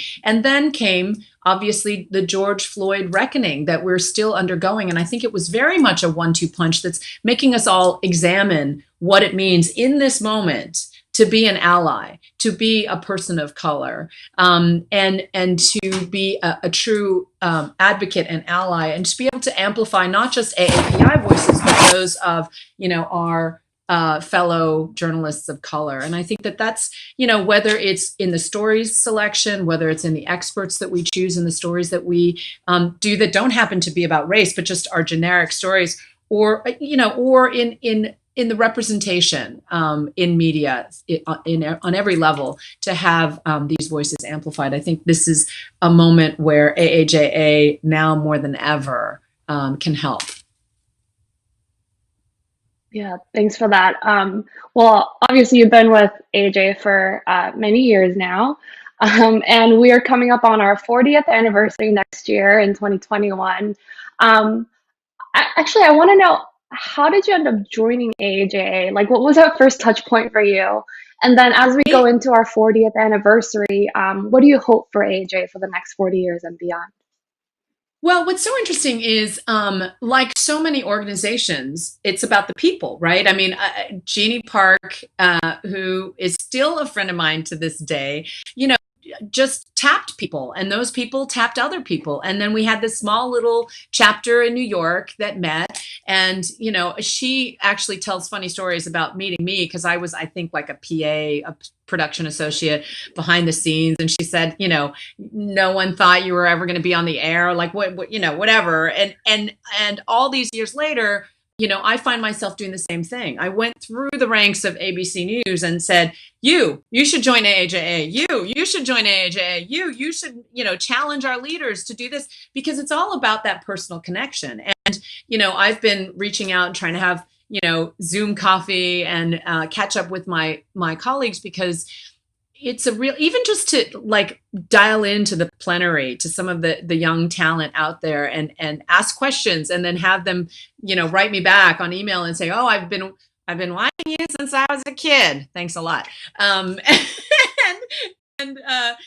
to be able to connect in that real human way, even though we're virtual, is really remarkable. And it's a tribute to you, Michelle, and all the hard work and the midnight emails that you sent to me and I'm sure countless others to keep this engine going. But yeah, I think it's all about the human connection.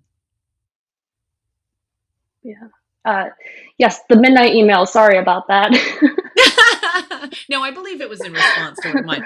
So yeah. Oh, you asked me the question about the 40th anniversary and where we go from here. I mean, I've been talking about this in just about every sphere in our world, whether it's the broader I think national search for racial equity and just equity and inclusion in every sense. We saw it, just last month I did the Good Morning America book club with Kevin Kwan, with his follow-up to Crazy Rich Asians. And he talked about representation in the media. I mean, there's a time now where we need to seek representation of Asian American voices in the media, but we also need to now lock arms and stand up and be counted as allies. And I think that whether that is, to connect with other journalist organizations or in the newsroom, connect with our colleagues so that this isn't just a, binary conversation. That's not about black and white in America. It's about people of color. It's about migrants. It's about, the gay lesbian community. It's about all the ways in which people have felt either marginalized or not included in the power structure in this country. And I think that to move forward in that positive way is encouraging. And I think that should be a goal that AAJA is in lockstep with the rest of the country right now.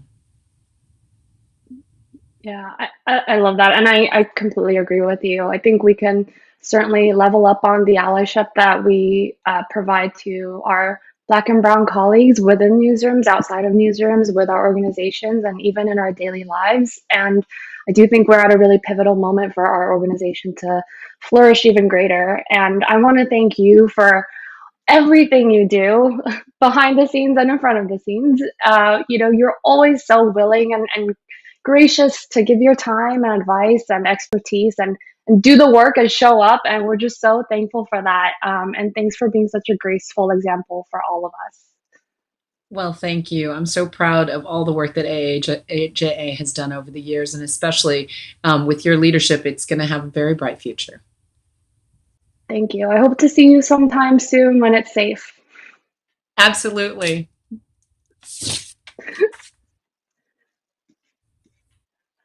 Well, that was a very dense conversation over the past 2 hours. I hope everyone is still feeling good. We still have a couple more things to go through and present to you. But first, we have so many people to thank for making this week possible. I'd like to thank our AAJ Board of Directors, who's been such a thoughtful sounding board and has led our organization through this crazy once-in-a-century pandemic. I'd like to especially thank our outgoing officers, VP of Finance Ted Hahn and VP of Civic Engagement PSR Carr. Over the past several years that I've worked with them, Ted and Pia have become not only fantastic colleagues, but really dear friends. And I want to thank Ted for being such a big picture thinker, Pia for all of your wisdom and leading our Media Watch work. And I wish I could give you both hugs, but I really will miss working with you, and I hope to see you soon. Thank you to the Board of Directors, Ted Hahn, Pia Sarkar, Nicole Dunca, Chris Farrah-Phillips, Shirley Chu, Henry Furman, Bethany Al, Bobby Calman, Elizabeth Yuan, and Yuri Nagano. And next, I want to recognize our convention programming committee members who pivoted so gracefully to virtual convention. It was not easy. And I've been joking that doing virtual is kind of like writing the manual for a plane while building it, while selling seats, while onboarding passengers and landing it all at once. And this team does such a great job handling everything coming their way and being super creative. So I really want to thank the team, especially to Jin Ding and Lizelle Teng Lao, our AAJ Fest programming co-chairs, and Frank B. And all three of them have spent countless hours of their free time each week making AAJ Fest possible. So thank you to the three of you. And I also want to recognize the rest of the convention programming team. Michael Wong, Elaine Ramirez, Emily Tan, Serena Cho, Hang Dezang, Kenichi Sereno, Karen Ho, Mei Fong, and Julia Munslow. Thank you so much for your hard work. And of course, this week would not be possible without our national staff. They've worked around the clock to make AJ Fest a reality, troubleshooting every little glitch and every complication super quickly and being really creative with their solutions. And they've had a really great sense of humor through all of this. So thank you so much, especially to the leadership of our executive director, Naomi Takuyan Underwood. Naomi, you are really taking our organization to heights that we only dreamed about. And we're so lucky and grateful for your leadership. And I want to thank the rest of the national staff, Heather Aguilar, Daniel Garcia, April Saruno, Glenn and Karen Sugihara, who have been at the core of our AJ team for decades, Jessica Shao, Derek Jones, Chris Chan, Nit Chuan Prateep, Wesley Chen, Victoria Meany, Ivory Zurich, Felicia Chenko, and Scott Sledgester. So right now is about the time when we typically announce where our next convention is going to be. And for now, our DC convention is rescheduled for August 2021, but we don't know where the pandemic is going to take us next year. And we're not quite sure yet if we'll be able to see you in person in 2021. But we're going to work hard to make sure that we provide the most productive and the safest option for our gathering in 2021. And we will update you as soon as we can. Next year, as I mentioned, is our 40th anniversary. AJ was founded in 1981 by a group of API journalists in Los Angeles who wanted to see more of each other in the newsroom. They wanted to be seen, and they wanted the API community to be seen. And these values are ones that we still hold true today. And in fact, we commit to these values in an even stronger way than ever. My hope for AAJA over the next 40 years and beyond is to see our members be forces of power and influence in our industry and in our society. I want our members to run news organizations and news corporations and startups and really set that top-down culture like we talked about earlier. I want our members to do impactful work that's meaningful and fulfilling for each of you. And I want AAJ to be there to support you throughout every step of your career. And I want our API community to no longer be considered as too small in number to matter, and that the way we represent them in our media coverage and in our newsroom conversations is fair and accurate and comprehensive. AAJA, we have so much more to accomplish, and I'm really hopeful for where our organization will go in the coming years. Thank you for being a part of AAJA, and thank you for being our family. And now I would like to move into what a lot of you have been waiting for, karaoke election results, as well as the AAJ national election results. I want to thank Frank B., our awesome karaoke MC, who has taken our tradition virtually and created such a fun community around it. If you haven't seen the music video yet, please do. All the videos are online now. They're really fun and everyone was really creative. It's the 30th anniversary of our convention karaoke tradition, and I'm so thankful that Frank was able to host it virtually this year. And he wore his hat and everything to keep the tradition going. So I'll toss it over to you, Frank. Thanks so much, Michelle. And hi, AJ. Thank you for everyone for making the 30th anniversary of AJ Karaoke a great success. Together on Monday night, we watched 12 entries that demonstrated not just the musical talent of our members, but also our ability to adapt, to collaborate, and to bring creativity and joy to each other despite being apart for the first time in AJ Karaoke's 30-year history. And because of this year's milestone, I'm especially thankful for the founders of AJ Karaoke, Tihua Chang, Dalton Tanaka, as well as to George Kiriyama for making karaoke the event that it is today. So with that, I'm excited to announce this year's winner of the inaugural George Kiriyama Karaoke Award. The winner by less than a 2% margin over the runner-up is Natasha Chen and special guests for their performance of Satisfied. Now here's a clip from the winning entry. So this is what it's like to match wits with someone at your level. What the hell is the catch? It's the feeling of freedom, of seeing the light. It's Ben Franklin with a key and a kite. You see it right. The conversation lasts 2 minutes, maybe 3 minutes. Everything we said in total agreement. It's a dream and it's a bit of a dance. It's a bit of a posture, it's a bit of a stance. He's a bit of a flirt, but I'ma give it a chance. I asked about his family. Did you see his answer? His hands started fidgeting. He looked askance. He's penniless, is fine by the seat of his pants. Handsome, boy does he know it. Peach fuzz, and he can't even grow it. I want to take him far away from this place. Then I turn and see my sister's face, and she is helpless. No, she is helpless. Our eyes are just helpless. And I realize 3 fundamental truths at the exact same time. Where are you taking me? I'm about to change your life. Then by all means, lead the way. So congratulations to Natasha Chen, Willoughby Mariano, and Peter Pham. Thanks to all the finalists and everyone that submitted an entry this year. And a special thanks to our judges, Amy Cho, Maricar Mendoza, and Tihua Chen. So with that, I'll pass it to AAJ's Vice President of Communications, Shirley Chu, to announce this year's National Board election results. Wow. Excuse me. What an incredible performance that was. Thank you, Frank. So before I announce the winners of this year's election, I just wanted to say what an incredibly spirited election it was this year. I was very inspired to see all of the passion that all the candidates brought to their campaigns, and to see just how much the members of AAJA care about this organization. I'm also really happy to announce that we have had the highest voter turnout in recent years, with over 500 ballots cast. So thank you to everyone for making this a very highly engaged election year.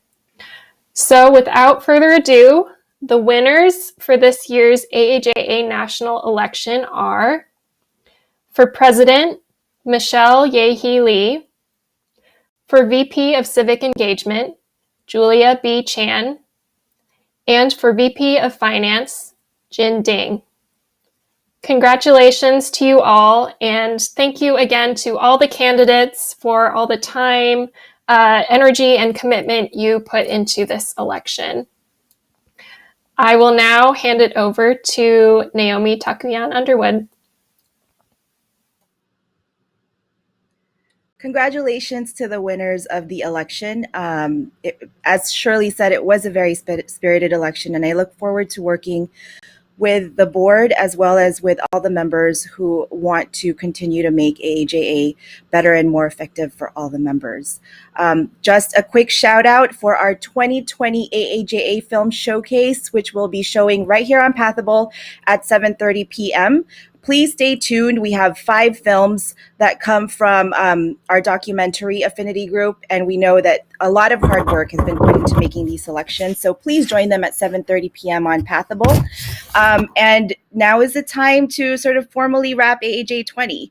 But before that, I really want to, share a little bit of what I've learned. I've learned that you can have zero guilt when buying microwavable Asian food at H Mart. Thank you, David Chang. And I'll be waiting for that magical way to cook rice in the microwave as well. But more seriously, my takeaways from this AAJA 20 time together is to find co-conspirators and make good trouble together. So AAJA 20, AAJA family, it's a wrap.